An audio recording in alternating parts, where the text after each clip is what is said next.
Hey everybody, my name is Danny Dumas, and this is the Earn Your Title podcast. Welcome back. Today I have Andres Ayesta. We're going to talk about your health. We're going to talk about eating, food, diet, nutrition. But before we do all that, and before I have Andres introduce himself, I have a question. When I go to the doctor and my blood work is off, high cholesterol, maybe my sugar's off, and my doctor is going to give me some medical advice, what advice does it give me that's currently wrong?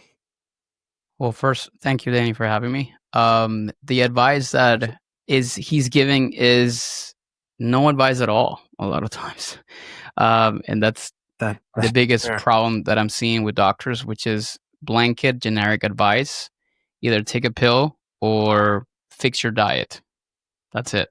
That's what I Good. typically tend to Yeah, hear but often. just the general, just fix your diet, just do better, Work on your diet. right? Work on your diet. Like that's all they say, and no direction. So if you're asking me what's missing, it's just direction, what to do according to me and my life and who I am.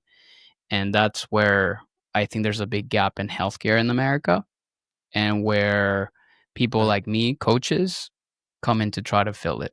Gotcha. So Andres, what is your coaching? Like, what are you, like where are you coming from it? What's your history? Why should I listen to what you're telling me? Yeah. First off, I always tell people like always listen to it with a grain of salt, even to people like me, because there's just a lot of people full of it out in this industry. But just for people listening know who I am. I'm a registered dietitian. I've been doing this for 12 years. My story started back when I wanted to be a doctor. Originally, where I'm from is Venezuela, South America. I grew up there, but up until I was 21.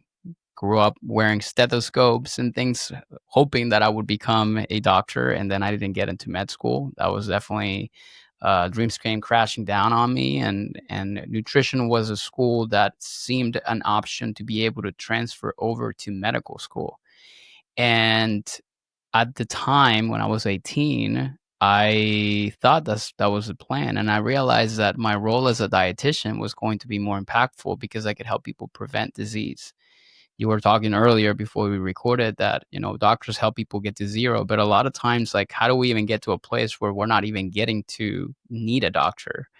And that's what, for me, preventive Right. health is. And my coaching has evolved around that. I was an athlete growing up my whole life, so I naturally had a tendency to want to be involved in sports. So I wanted to be a sports medicine doctor when I wanted to be a doctor. And I realized that dietitians also have this field called sports nutrition. So I moved to the United States on scholarships. That was my dream. I was like, if I'm going to work with athletes, I need to go to the country that had the best athletes in the world, in my opinion. And I decided to come here. So I finished my schooling here and I became a sports dietitian and I filled my dream to work with pro athletes. When my career started earlier, I worked with pro athletes in most leagues, NFL, Major League Baseball, NHL, even Olympic athletes. And that taught me a lot about coaching not just athletes, but just people in general. So my coaching has evolved from working with pro athletes to my then obviously adding on my own struggles as a man, evolving as a father now. I'm 36, I have a 2-year-old, and dealing with my own traumas and my own difficulties. So what I do, if you ask me, is I coach men and women, but I really love to work with men a lot, is to help them become a better version of themselves, for as cheesy as that may sound, in 4 key areas: their mindset, their lifestyle, their nutrition, and the way that they move. And I believe that if I'm able to help them do that, then they're going to really show up better as men, as fathers and husbands, and just sons and brothers in general. So that's what we do inside of Planus Nutrition, which is the company that I founded closer to almost 10 years ago. Awesome. And is your coaching mostly online, in person? Are Yeah. you it's online and in person? Yes. And what is coaching actually? Is it like writing meal plans, like saying you should eat this, or is Yeah. it more the like on the mindset side with some tools built in? So to answer the first question, I do mostly online, but I live in Tampa, Florida, and I do occasionally get people reaching out for help in person. So sometimes I provide that. But for the most part, most of our clients, we've served well over 400 to 500 people ever since we started. And I would say probably over 60-70% of them are all around the world. My coaching is it's kind of like teaching or giving people what they want, but really, or telling them what they want, but then also giving them what they need. Most people, when they come to me Nice. as a dietitian, they expect what you just mentioned, a meal plan or a diet plan, like tell me what to eat. And the reality and what I explain is people's nutritional struggles are usually a symptom of a deeper problem. So I try to coach them in those four key areas that we talked about. I always tell people when it comes down to nutrition, in order for you to fix what you're eating, you got to fix your habits. So we work on our lifestyle around that. In order for you to be able to fix your habits, you got to fix your, like, what's happening here, right? So what happens in between ear and ear, which is your mindset, right? What is driving you to make those decisions to be able to eat better? So when you change the way you think, you change the way you live. And when you change the way you live, you change the way you eat as well. Is that part of your blueprint method in the like the core Yeah. philosophies? Yeah. So Planos Nutrition is a Spanish word. Planos stands for blueprint. And to me, micro philosophies to help people build their own. The thing with nutrition is that, and what really bothers me a lot of times in this field, which has exploded a lot ever since COVID, is the fact that is very generic, right? And there's people that just insert blank diet name into people's lives, Right. and then they expect to follow them, like kind of like a direction booklet. And to me, everybody's different. Everybody comes from different backgrounds, different, places, and have different needs. So I help them build a blueprint and for their own health, their own wellness, their own nutrition and fitness. So that's what it stands for. Would you say that it's fair that you that you could get healthy, eating mostly vegetables, but you could also get health eating mostly meat? Like, would you say like the world gets real segmented into these like boxes, but in reality, you have to do you. Like me and you might be able to eat the same meal at the same time and do the same workout with different results. Is that fair? Yes. The best diet that works for people is the one that you can, one, sustain, and not only that, but it can also work well for your health and your goals. And point in case, not only do I coach people how to do nutrition the right way, but I also try to put myself through certain situations or different, we call it experiments, to help them do that. And you mentioned the word vegetables and meat, and there's a huge thing around carnivore diets and also like Right. people on the vegan diets and stuff like that. So I recently, not to get into the weeds of it, but I did an entire full 60-day experiment where I did exactly that. I went on mostly vegetables and whole foods for 30 days, and then I ate like only meat for 30 days, and then like the results would shock you in terms of really what happened. But I guess for people listening in, what the main outcome or the main conclusion from this kind of self-study that I did, from the perspective of body composition, which is losing fat or losing weight, both diets, because they both had the same amount of calories, had no difference. So when a lot of the men are listening to this and they're like, I want to get the six pack, I want to get leaner and all the different things, which at the surface level is what most of us want, both diets yield exactly the same results. So that proved the point that I had, that at the end of the day, calorically, as long as both diets are equal, then it doesn't matter which one you follow. Now, from the whole perspective of health, then my labs, you look at the stuff, when I did this carnivore part of it, my doctor called me. He was concerned, right? So from the health perspective, for me, it was not great eating meat, for example, only. So this is why ultimately it's a very personal thing for everyone. I felt great on it, but then there was obviously some more things to it. So to answer, I guess the main takeaway from this part of it is the best diet. It's honestly the one that not only you can sustain, but it's going to be the most healthy for you as well. When it comes to like figuring out your health, are you a fan of the more advanced like blood panels and like, I get advertised to on Instagram daily on, Hone Health and all these like, hey, get your blood taken because there's more that your doctors. What's your take on like advanced blood work to figure out exactly where you're at? I love that personally. And then let me tell you why. We're going to circle back to the first question you asked me today, which was about doctors and what they're telling you or not telling you. The issue that we have in the United States and the healthcare system here is that, well, it's expensive, number one, not only for insurance companies, but also for us. So when you go to a doctor and you tell them, hey, I want to get a checkup, I want to get some labs done, unless you have diagnoses that call for specific labs to do, then they won't send it. So whenever you go to a doctor, they give you a very basic panel, a very, very basic that does not look in depth of all the things that me, as a practitioner, dietitian, I would like to see. So and this is what we do inside of our program, I do the panels myself and I pay for them myself and build it into our programs. Why? Because I don't want my guys to be able to have to deal with that. And we do an advanced testing panel. I don't want to just look at your hormones, like for example, testosterone. I want to understand exactly what your free testosterone levels are and also your sex hormone binding globulin. For people listening, those are indicators of understanding not just how much testosterone you have, but then also how your body's using it very effectively. So yes, I absolutely love and recommend advanced testing, but at the same time, to working with somebody that can interpret it adequately and be able to give you direction on what to do with that information adequately as well.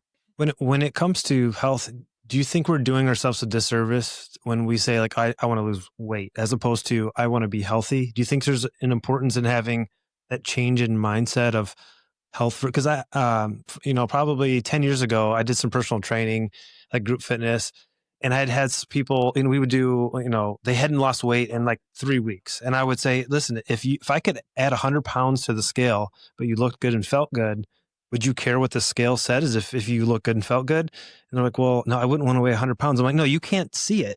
You can't see it at all. But when you step on the scale, the number goes up 100 more pounds. Would you care? Like, where's your take on health versus just the obsession with losing weight? I always explain to anyone, my audience or clients that we work with, that I'm not a weight driven coaching program. Even though we look at that, I always make it a side effect of the changes that they're making.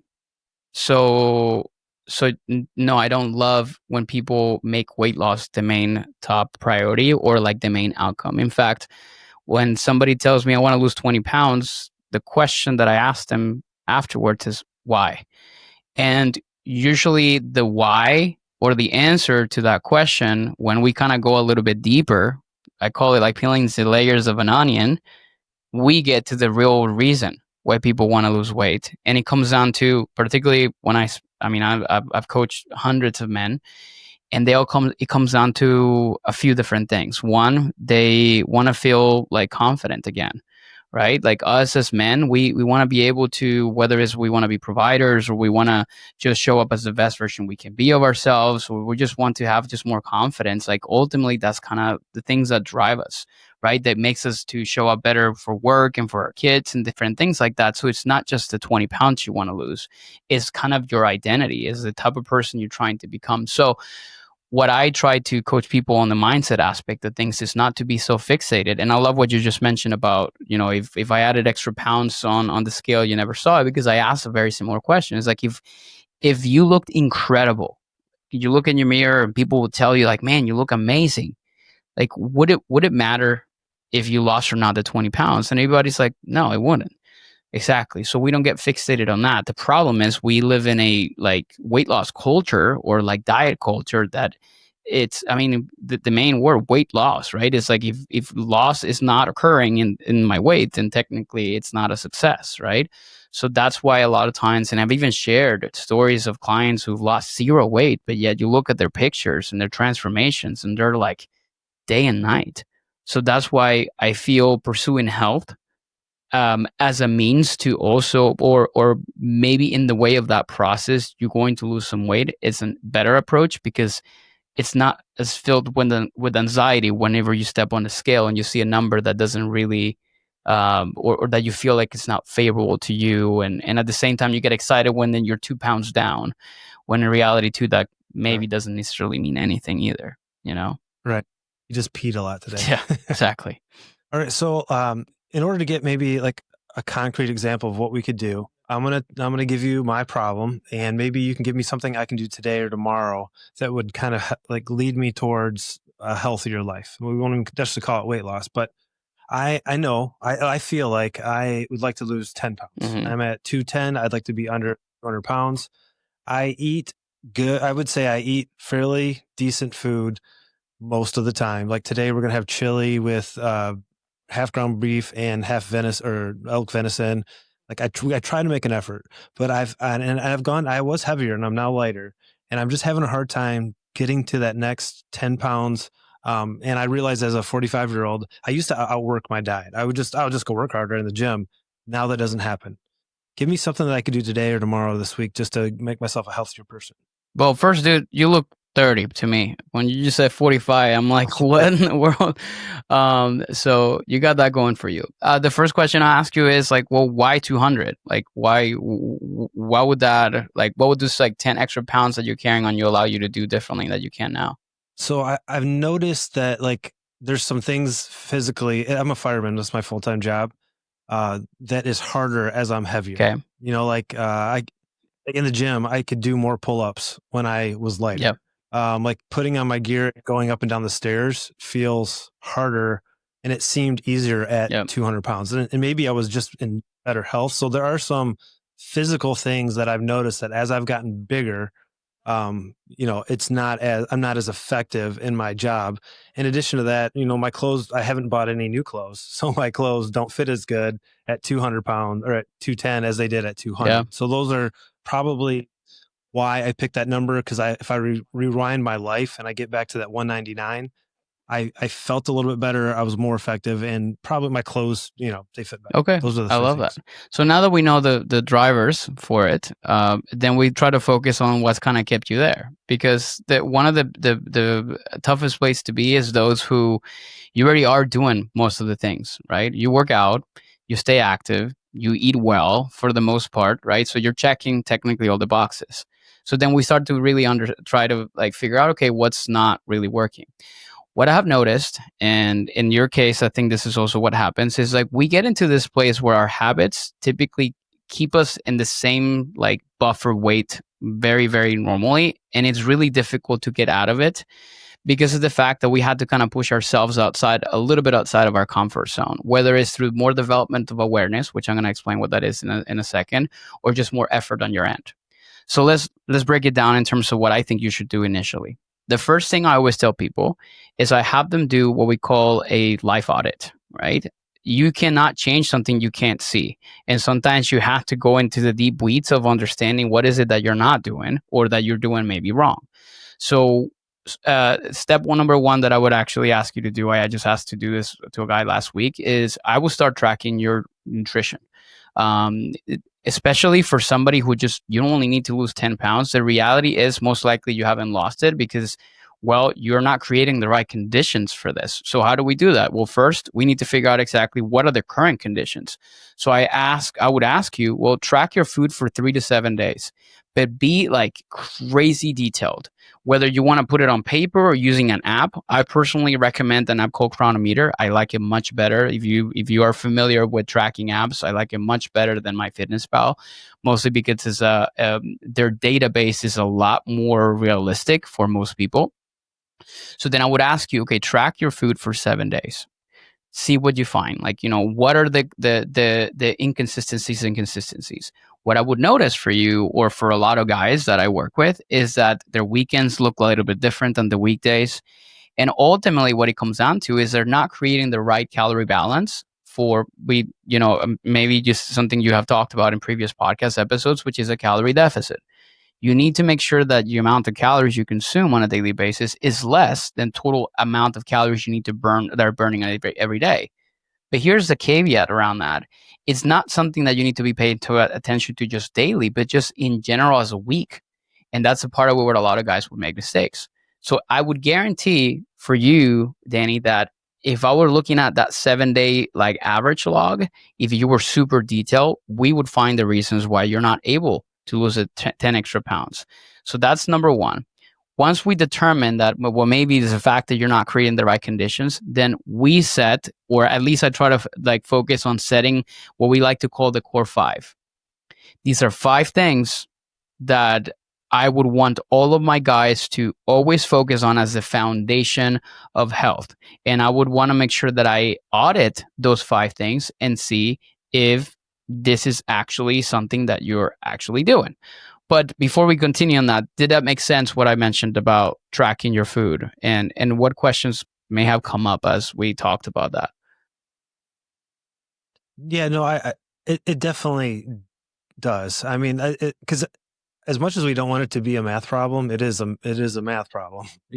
Where do as far as when I tell you, okay, I'm consuming 2,300 calories based on the tracker, where do you get my baseline to say that that is too much or not enough? Or do you just lower it till I'm losing weight and go there? That's where you were at. Now you're below. Yeah. How do you figure that part out? So I do two things. I first look at the numbers based on what a calculator will give me. So we use specific equations specifically for men, and we'll determine that number. And we'll say, okay, like, Danny's supposed to be consuming for maintenance 2,500 calories. And then, like, you are telling me based on your log that you're consistently consuming 2,300 calories a day, but you're not losing any weight. Technically, you're eating less. So then I go based on what you're currently doing, and I start there. And we say, okay, Danny, for the next 7 days, we are going to lower that average that you're consuming, because here's what a lot of people typically will make the mistake with is like, well, I'm consuming 2,300 calories. Well, that doesn't mean that that's what you're doing every day exactly. You could be consuming 4,000 calories on Saturday, but then 1,800 calories on a Monday. So that's why I try to normalize it. So the first thing I do is I try to build consistency on your days, weekdays and weekends. So then I'll say, okay, let's try to go for like a 1,900 calorie day. Like, if we want to be aggressive, right? Because ultimately too, the more muscle you have and like the more weight you have to lose, it depends on like how aggressive you want to be when it comes down to that. So then I'll ask you, do you want to go, and I'll ask you now, do you want to go slow and steady, right? Like, and it doesn't have to be like a pound a week or whatever, just like slow and steady, realistic. Or you want to just, honestly, you're on a timeline and you want to be more aggressive. That would be the first question I ask you, because there's going to be two different ways to manage this accordingly. Yeah. Like I would say right now it would be slow and steady. I teach, in addition to being a fireman, I teach at the fire academy. So both of those things are going on at the same time. And my ability to focus heavily on something is probably going to be limited. So just, nice and steady would be helpful right now. Okay. With that in mind, then I would establish a timeline, and I would say, okay, 16 weeks, which is 4 months. That's enough time where you can create a plan for you that is realistic and sustainable.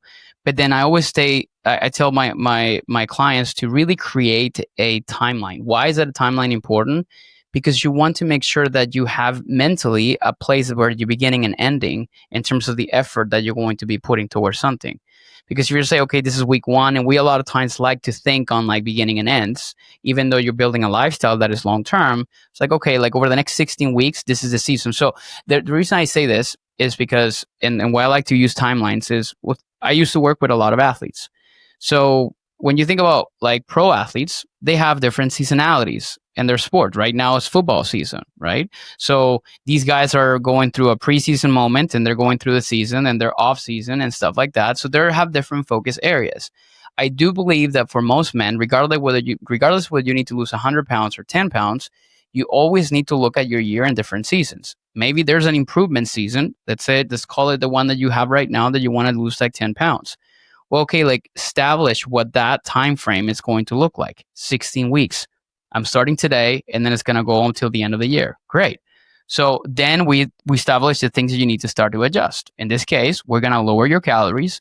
We're going to focus on making sure you're getting enough protein, right? We want to ensure that the training is also adequate towards this. And there's certain things you're going to have to do above what we call your baseline. Because here's the reality, Danny. Right now, the things you're currently doing day in, day out, they're just, I call them your baseline. It's the things that keep you where you're at. You're not gaining weight, but you're also not losing it, right? So you had to operate above that baseline in order for you to be able to accomplish something. And that applies to both like your nutrition, your movement, lifestyle, right? You have to kind of do certain things differently.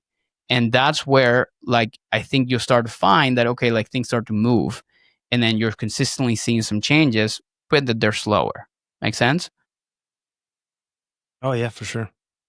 One thing that made a lot of sense, I really hadn't thought about it, is you need to be averaging under your calories as opposed, because I think day to day is easy to think about. But yeah, if you had a 4,000 calorie Saturday, your 200 negative on Tuesdays is not really helping, right? You had so much more. So to think of it as like over a week, like that does make a lot of sense to me. Yeah, and it's where a lot of times, like, some of these, like, a lot of people make a lot of mistakes, and this is the thing, like, your body is so dynamic. Like, the thing with calories is, like, these are not numbers that are set in stone. Why? Well, because one day you could be walking a little bit more, so you're burning a little bit more calories. So another day you could be walking less. So there's so many different ups and downs that the human body does that we can never determine that. So for me, I try to control as many variables as possible, and we try to change one at a time. So let's say I'm coaching you, right? And you're like, okay, week one, Danny, let's go with like this much. And let's just also consider the fact that you're a person that is advanced, because maybe some of your listeners, they don't even know what a macro is. Let's just, for the sake of this conversation, saying, okay, like, the basics of it. You maybe track your calories before. So like, we just need to kind of work a little bit on like helping you plan better. Great. So let's say you're starting. We're only adjusting. I'm going to tell you, don't change your training this week. I just want you to only focus on your nutrition. Okay, Andres, like, you come back and you check in with me. Like, I was really good and I consumed 1,900 calories.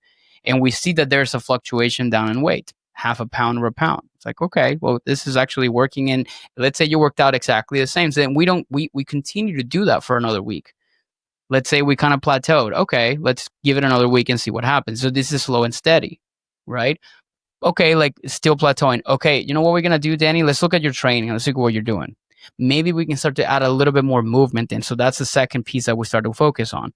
We need to maybe add a little bit of cardio, or maybe you just need to go on a walk with your family, like maybe for 20 minutes that you're not currently doing right now, on top of your activity as a fireman, and all those different things like that. So we start to change. The problem that a lot of times many coaches or people make is, like, they throw everything at you at once. Which, if you would have told me I'm on a timeline and I want to be fast and effective, this conversation would have been different. Because from my perspective, I want to make sure this is something that aligns with who you are as you said you're a dad, right? You have kids? Yeah. So, Yeah, 3 kids. so as a dad of 3 kids, as a husband, as a fireman, like, all these different things, you got already a full plate. So adding a lot of stuff to do. Yeah. And I think this is where a lot of guys really run into issues, that they're expecting to do what they were doing in their 20s to accomplish their 20-pound weight loss. And they're expecting to do the same thing when they're 45, and they have 20 different responsibilities that they didn't have back then. And then they're wondering, well, this just doesn't seem to work. My metabolism is broken, and all these different things as they start to think about. No, man. The problem is, like, have a bunch of other things that you now need to take care of as an adult that you didn't have to back then. And that's where a lot of times people will find some issues with that. And it's just a lot of times very difficult to see. I think that's some good coaching, Andres. It seems like you've done this before. About a couple years of worth doing it. couple times. That's awesome. I think those are very actionable steps. So we've got a little bit of time left. So I'm going to ask you some random questions. I know you did an experiment with creatine. And what was your take on like 4-timesing creatine? Yeah. I started doing that not too long ago. I'm an evidence-based dietitian, so I like to look at the science and really dive into the science before I make any recommendations. But sometimes I like to just test out stuff on my own. So first off, creatine has been around forever. It's one of the most research supplements out there. But most guys probably listening, if you've heard of creatine, it's been more touted towards performance, or specifically strength and power, specific type of sports or disciplines. And that's what it's been researched for the most. And in fact, when you talk about creatine, you only attribute it to guys in the gym, right? Like the bodybuilders, or just people like that, or athletes. Now, there's been more research on creatine, on its benefits at the cognitive level, which, in other words, means at the mind level or at the brain level. And it makes sense. Creatine, essentially what it's doing it's fueling a specific energy storage so you can have like better usage of that energy.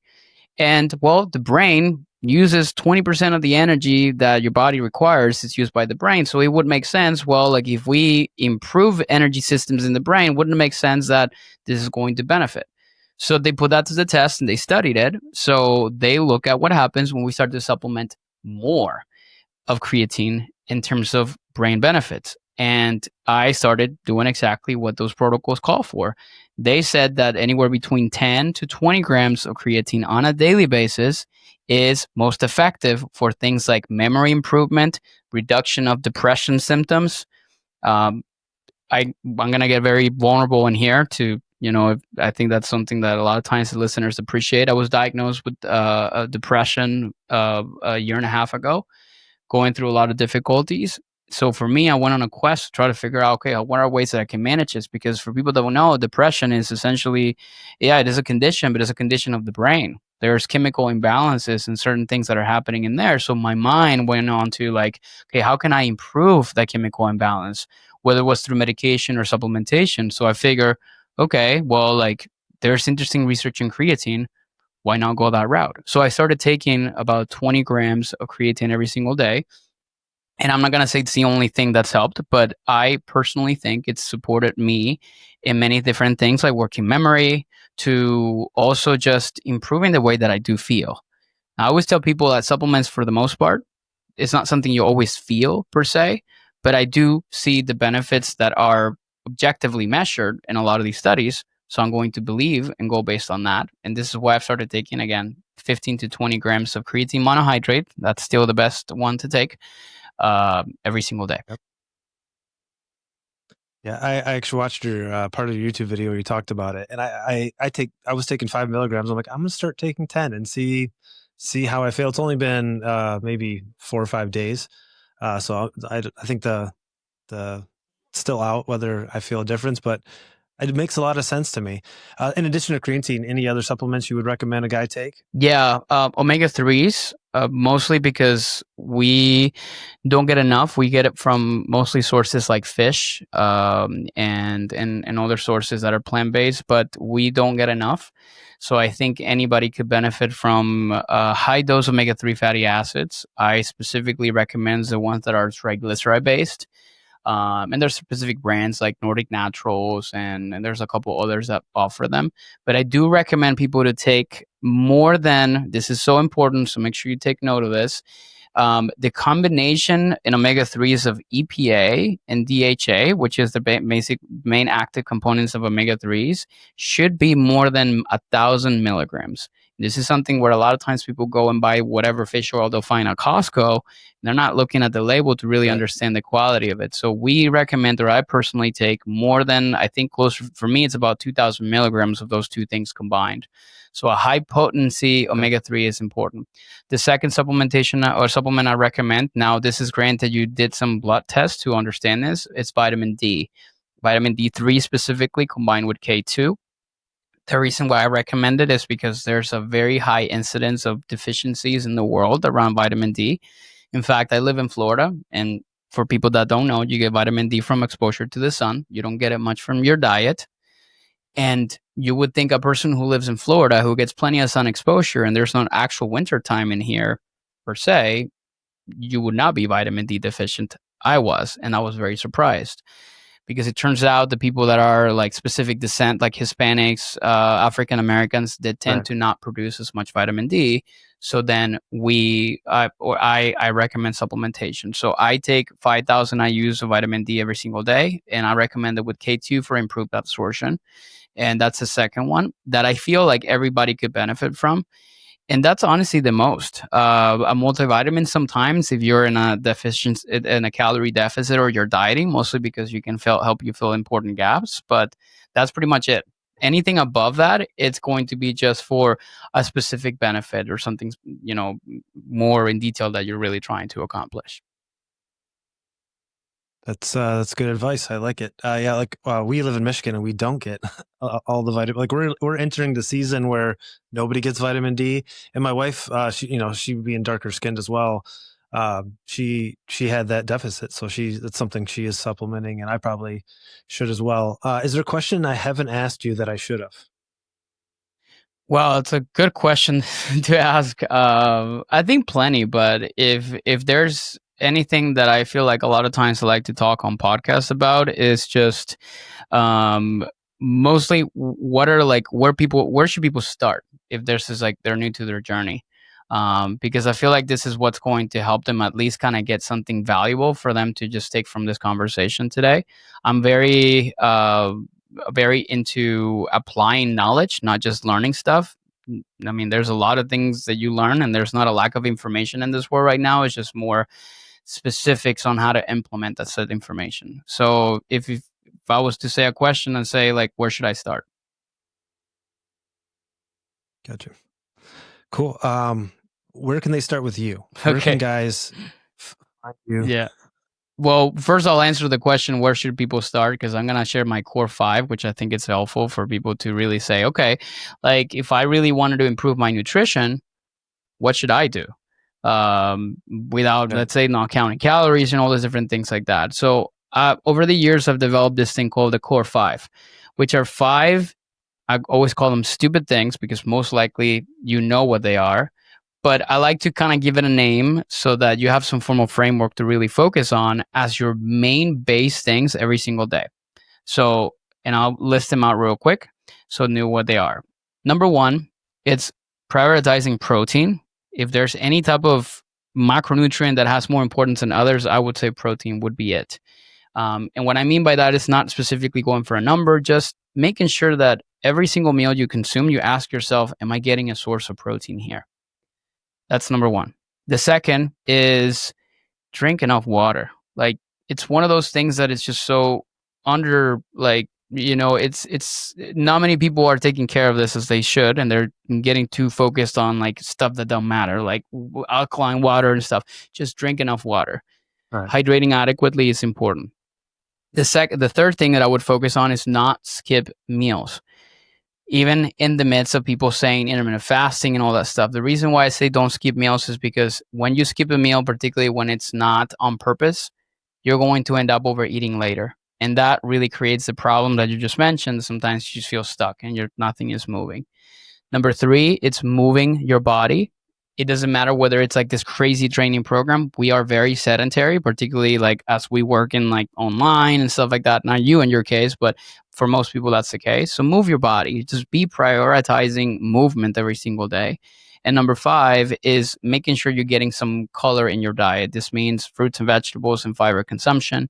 It's going to help you control the overall intake of food you consume, and it's all going to make you feel much better overall and improve quality of what you're consuming or what you're eating as well. In my 12 years as a dietitian, when I look at the success of my clients who've not only either lost weight or achieved an improvement in their health, when I look at what they have in common, those that have maintained their goals and those that haven't, I always refer back to these five things when I have asked them, and this is how I came up with that. So people listening in, ask yourself if you're checking these five boxes every single day. In fact, do yourself a challenge for 30 days. Can I check these five boxes every single day? And you're going to see your life transform. That's amazing. So I have two more questions and then we'll wrap it up. One is if they need help. This is good information. And some people can take that and run with it, but if they need help, how can they get involved with Planos and how can they get involved with you? Yeah. So I coach clients one-on-one and I still do all the coaching myself. I always emphasize the importance of mentorship. And I think I'm sure you have talked about this in the past. In fact, I hire coaches for me because I need that accountability and that guidance. So you can reach out to me either at planosnutrition.com is where we have all of our details in terms of our program. We have a fantastic 4-month program that is foundational that really covers all these things, labs and all the different things like that you're wondering. So the best place to go is just apply for it. I am very particular about who we take in because we want to make sure you are in the right mindset to ensure that you do this adequately. Like you said, I don't want people that just want to come in here to lose 20 pounds and get me the 20 pounds off. I want to understand exactly what it is. And if you're driven to like the why behind it. So that's the best place. But also you can check out a lot of our free resources that I have. You saw my YouTube channel and you saw my YouTube video around creatine. So I try to come up with a new different video every single day or every single week. And we're all very active on our Instagram account at Andres Ayesta, my first and last name, where you can check out some of the other stuff that I also share on there. But that would be the best place to start. That you can connect with me, and I'm sure you add this in the show notes and all that stuff, so that people can just find out more about me. Awesome. And last question: what does it mean to have radical responsibility when it comes to your health? Oh man, I love that because I talk about radical responsibility all the time. That means to own up to your success and to own up to what happens to you. It's your responsibility, it's nobody else's. So stop pointing fingers at external circumstances, but control what you can within you. And your thoughts have power. So really reevaluate the way you're thinking. And again, your life can start to transform and change. Well, you guys, I think you've gotten a lot out of this. I know I have. Andres, I really appreciate it. So, man, if you're listening, go find Andres online. I will link everything in the show notes. As always, my name is Danny Dumas, and this is the Earn Your Title podcast, and I'll talk to you later.